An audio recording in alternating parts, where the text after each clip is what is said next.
সকলোকে নমস্কাৰ জনাই পুনৰ এটা নতুন ভিডিঅ' আপোনালোক সকলোকে স্বাগতম জনাইছোঁ। আজিৰ ভিডিঅ'টো অলপ গুৰুত্বপূৰ্ণ হ'বলৈ গৈ আছে, কাৰণ আমি গৈ আছোঁ ডিব্ৰুগড় ৰেডিঅ' ষ্টেচন। কিয় গৈ আছোঁ ভিডিঅ'টো সকলোকে চাই থাকক। ৰাতিপুৱা দেখিবলৈ পাইছে সূৰ্য ওলাইছে, জাষ্ট বেছি টাইম হোৱা নাই, 7টামান বাজিছে। অকণমান বৰষুণৰ বতৰ গৈ আছে। আমি কিয় গৈ আছোঁ ভিডিঅ'টো সকলোকে চাই থাকিব। এয়া পূৰা ডাৱৰীয়া বতৰ, আপোনালোকে চাই থাকক। আমি আহি আছোঁ, ঠাণ্ডা পৰি গ'ল তাতে। বেছি বৰষুণ দিলে ৰাস্তা পূৰা পিছল হৈ আছে, কিন্তু ৰাস্তাত মাটিবোৰ পৰি আছে। গতিকে আমি গৈ আছোঁ, কিন্তু 8 বজাতে টাউন ষ্টেচন পাবগৈ লাগে, শিৱসাগৰ টাউন ষ্টেচন। গতিকে আমাৰ ঘৰৰ পৰা অলপ দূৰ হয়, গতিকে আমি সোনকালে ওলাই ল'লোঁ। এয়া দাদাই থ'বলৈ গৈ আছে আৰু আমি আহি পেলাই পাই গ'লোহি। এয়া চাওক, ওপৰত 3 বৰ্ণীয়া জাতীয় পতাকা ওলাই আছে। মৃদু মৃদুকৈ ৰ'দৰ ৰেঙনি আহিছে। যিহেতু ট্ৰেইন আহিব, বেটেৰী ৰিক্সাসমূহ গৈ থকা দেখিবলৈ পোৱা গৈছে। আমিও ষ্টেচনৰ ফালে আগুৱাই গৈ আছোঁ। এয়া ওপৰলৈ চাওক, অলপকৈ ৰ'দৰ ৰেঙনি পৰিছে। এয়া আমাৰ সকলোৰে চেনেহৰ ৰংঘৰ বনাই থৈছে। এয়া হ'ল শিৱসাগৰ, সৰু শিৱসাগৰ টাউন ষ্টেচন। আৰু এয়া চাওক, 8:14 হৈ গ'ল। আমাৰ ট্ৰেইন আছে 9টা বজাত। 7:30 ঘৰৰ পৰা ওলোৱা, 8টা বজাত পাই গৈছোঁ। সৌখন দূৰত দেখা গৈছে, আমাৰ ট্ৰেইনখন আহিব লৈছে।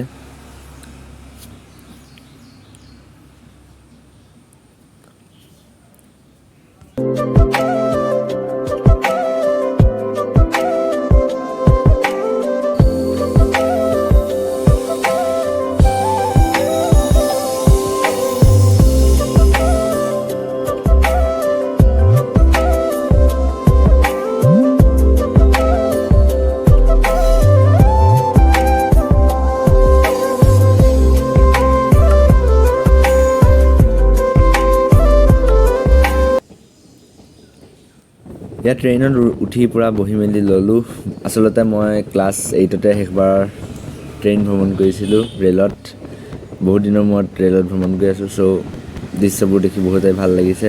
চাৰিওফালে আপোনালোকে চাব পাৰে।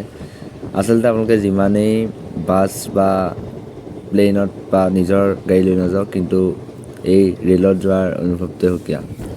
সঁচাকৈ অসমৰ প্ৰাকৃতিক সৌন্দৰ্যবোৰ উপভোগ কৰি আমি ৰে'লত গৈ থাকিলোঁ।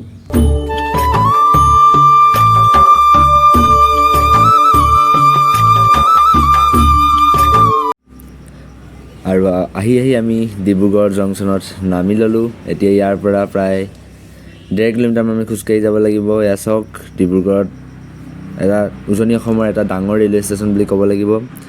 ইয়াতে এই কোচিঙত ডিব্ৰুগড়ত ৰে'লসমূহ মেৰামতি কৰি থকা হৈছে। আমি সকলো আচলতে ডিব্ৰুগড় ৰেলৱে ষ্টেচনত মই নমা নাই। আৰু এয়া আমি আহি পাই গ'লোঁ অল ইণ্ডিয়া ৰেডিঅ' ডিব্ৰুগড়। সৰুৰে পৰাই ইয়াৰ পৰাই ৰেডিঅ'ত শব্দবোৰ শুনিছিলোঁ। আজি প্ৰথমবাৰৰ বাবে ভিতৰলৈ গ'লোঁ। চৌপাশটো ধুনীয়া, ফুলনিৰে ভৰপূৰ। এইপিনে চাওক, ষ্টুডিঅ'লৈ স্বাগতম লিখা আছে। সেইপিনে ষ্টুডিঅ'বোৰ, আৰু এইফালে পৰিচালকসকলৰ যিসমূহ কেবিন সেই আছে। এয়া আমি ষ্টুডিঅ'ৰ ভিতৰত সোমাই গ'লোঁ। ইয়াতে আমাৰ আজিৰ কুইজ কম্পিটিশ্যনখন হ'ব। এয়া চাওক কিমান ডাঙৰ। আচলতে ক'ব গ'লে এইটোৱে ডাঙৰ ষ্টুডিঅ'। এয়া চাওক, সকলোবোৰ সাজু হৈছে, কথা পতাত ব্যস্ত বাহঁত। আৰু আচলতে ডিব্ৰুগড় ৰেডিঅ' ষ্টেচনৰ এইটোৱে চবতকৈ ডাঙৰ ষ্টুডিঅ'।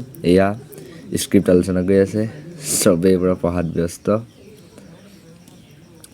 অনুষ্ঠান ৰেকৰ্ডিং হৈ গ'ল, আমি ওলাই আহিলোঁ। এয়া চাওক, ইয়াৰ পৰাই সমগ্ৰ ৰেডিঅ' নিয়ন্ত্ৰণ কৰে। আৰু এইসমূহ ষ্টুডিঅ', নাটক ষ্টুডিঅ', গানৰ বাবে বেলেগ ষ্টুডিঅ' আৰু কথনৰ বাবে বেলেগ ষ্টুডিঅ' ৰখা হৈছে।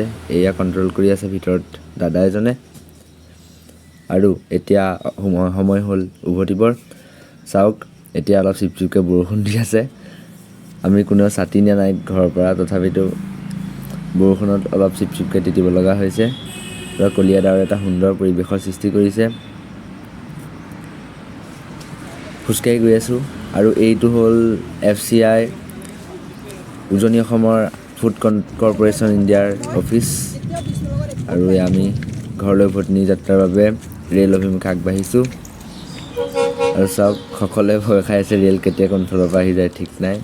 তো চবেই ইডাল সেই বেক চাইডৰ পৰা এখন ৰে'ল আহি আছে, গতিকে ইডাল চিৰিৰ পৰা ইডাল চিৰিলৈ চব পাৰ হৈ আছে।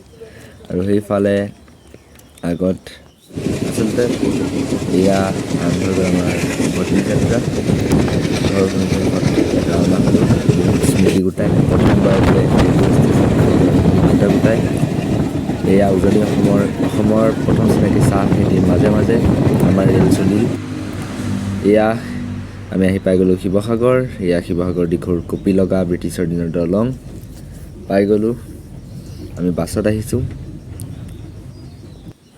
আৰু এয়া আমাৰ নিজা চহৰ গৈছেগৈ পাই গ'লোঁ সূৰ্য অস্ত যাওঁ যেন কৰিছে আজিলৈ ইমানতেই ধন্যবাদ